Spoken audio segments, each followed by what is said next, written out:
Hey guys, welcome back to my another video. अनि आज चाहिँ मैले गेस्टी फुड है भयो त्यस धेरै अलि नाटकै हुन्छ। आज चाहिँ मैले के खान लाग्यो भने मलाई आज यस्तो खान मन लागेको चिज हो यो चाहिँ। त्यहाँदेखि मैले पकौडा आफैले बनाएको सेल्फ मेड पकौडा है। पकौडा बनाएर अनि तरकारी बनाएर पकौडा तरकारी खान मन लागेको यस्तो। अनि खान मन लागेपछि फेरि म त बनाइहाल्छु किनभने आई कान्ट कन्ट्रोल माई त्यो के भन्छ इनर खै के भन्छ थाहा होइन मलाई त्यस्तो धेरै। हो त्यही नै अब मिठो भयो त मिठो त म बनाउँछु थाहा मलाई। ल एक्चुअल टेस्ट आउँदैछ। ए अब त खाएँ ल भन्न नि बिर्सेछु भनेको कि कस्तो यो अलिकति ओस थियो कि।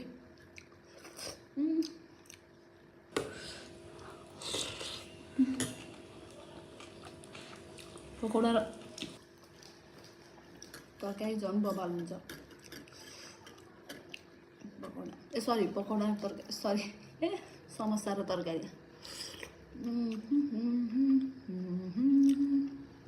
तातो।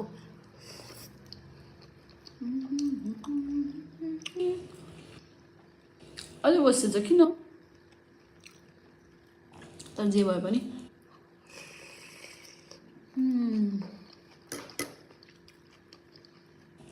टेस्ट भयो एकदम मिठो।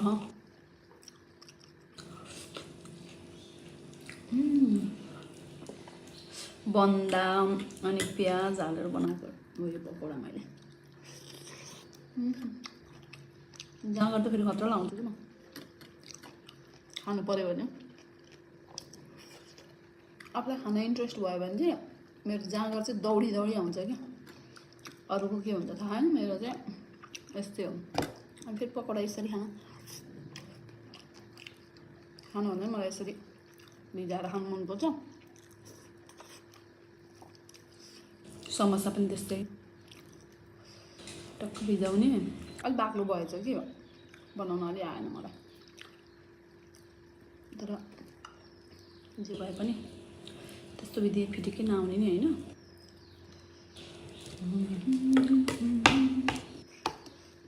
हो यस्तो गर्ने अनि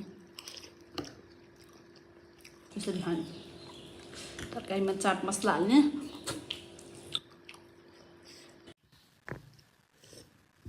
के भन्दै थिएँ बिर्सेँ किनभने बिचमा भिडियो काटेर गर्छु। Sorry guys.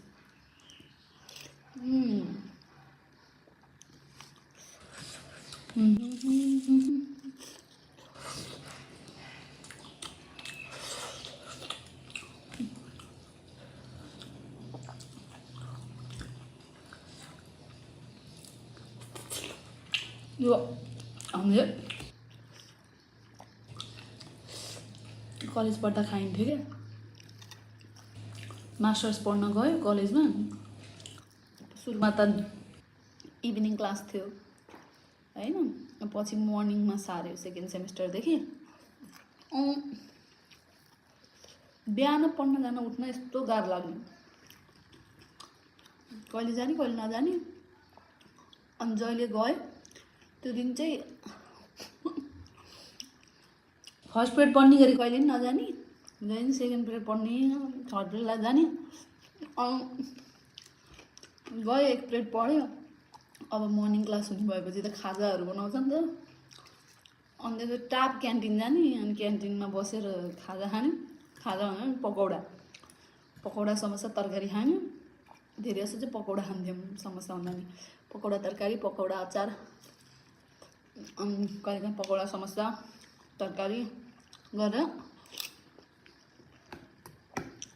खाने अनि टाप घर। मास्टर्स भयो त कलेज गएको भनेको पकौडा तरकारी खान मात्र, खाजा खानु मात्र। फेरि मास्टरमा त सरहरूले पनि खाजा खुवाउनुहुन्थ्यो क्या। अनि जहाँ सर त खाजा खुवाउनु न भने अनि खाउँथ्यो फेरि। खाजा खायो मेन मोटिभ मेन इन्टेन्सन भनेको कलेज जाने मेन इन्टेन्सन भनेको चाहिँ पकौडा तरकारी खानु। अनि बिहान त्यो गरेँ अनि बेलुका चाहिँ चटपट।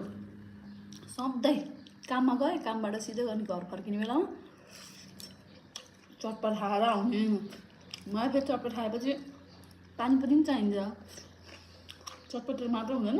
त्यही भएर सुरुमा चटपट, फेरि एक प्लेट पानीपुरी, फेरि एक प्लेट चटपट, यति चाहिँ चाहिन्छ। दुईजना हुँदाखेरि, एक्लै हुँदाखेरि चाहिँ एक प्लेट चटपट, एक प्लेट पानीपुरी जान्छ। फेरि मलाई त धेरै खान्छु।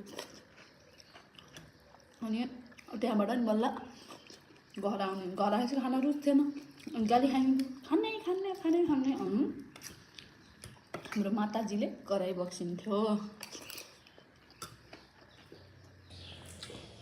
अनि कराई बक्सिन्थ्यो, अनि कराई पनि सुनिन्थ्यो।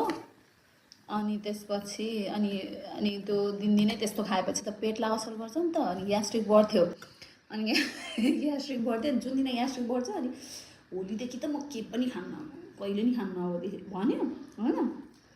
अनि त्यसरी अनि 2-4 दिन नखाने, 2-4 दिन फेरि साममा होइन, 2-4 दिन नखाने। अनि 2-4 दिनपछि फेरि त्यो बिसो हुँदै गएपछि त खान मन लाग्छ नि त, अमिलो पिरो त्यो सन्चो नहुँदा मात्र हो के। अनि त्यसपछि अनि खान्न भन्ने, अनि खान मन लाग्छ। अनि कसले मन थाम्न सक्ने भनेको, अनि गएर दन्काउने फेरि। अनि फेरि 2-4 दिनपछि फेरि त्यस्तै हुन्थ्यो। फेरि पुरै लुजमा के भन्छ अरे, सर्कल टाइपको, लुप टाइपको के चलिरहन्थ्यो यो।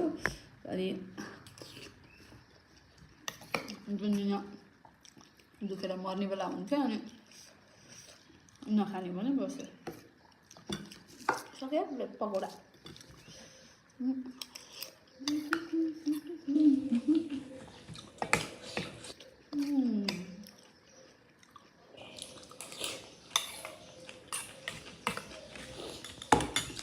मिठो, यसरी चाहिँ मिठो लाग्छ है। अब यसमा समोसाको भएको भए क्रिस्पी हुन्थ्यो नि त।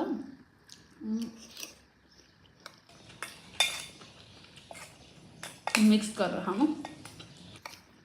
चाट मनपर्छ मलाई एकदमै।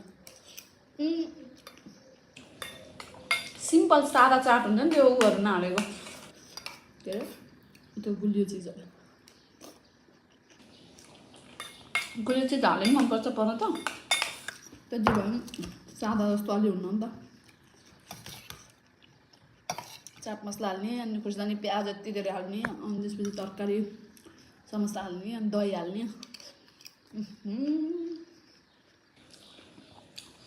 बबाल हुन्छ। मान्छेले यस्तो खाएको बेलामा हे गाइज स्टोरी टाइम भन्ने आउँछ नि। त्यस्तो स्टोरिजहरू चाहिँ कहाँबाट आउँछ होला, मलाई त केही आउँदैन दिमागमा। खाने बाहेक अरू केही नै आउँदैन। 2 मिनट नआइसक्यो भयो, तर भ्याउँछु आज मैले। अरू भन्दा पनि मलाई भिडियो एडिट गर्दा चाहिँ लास्टै गाह्रो हुन्छ। अगाडि त ल भयो, बोल्यो होइन, अनि लास्टमा इन्डिङमा त कति छिटो सकिहाल्छ नि, इन्डिङ गर्नै पाउँदैन क्या। त्यस्तो हुन्छ मेरो खाल।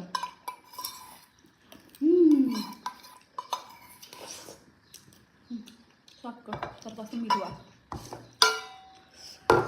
सक्यो गाइज। अब नेक्स्ट अब के बनाएर खाम कमेन्ट गरिदिनु होला। Okay, bye bye guys, see you in next video. Till then stay safe, happy and healthy. यो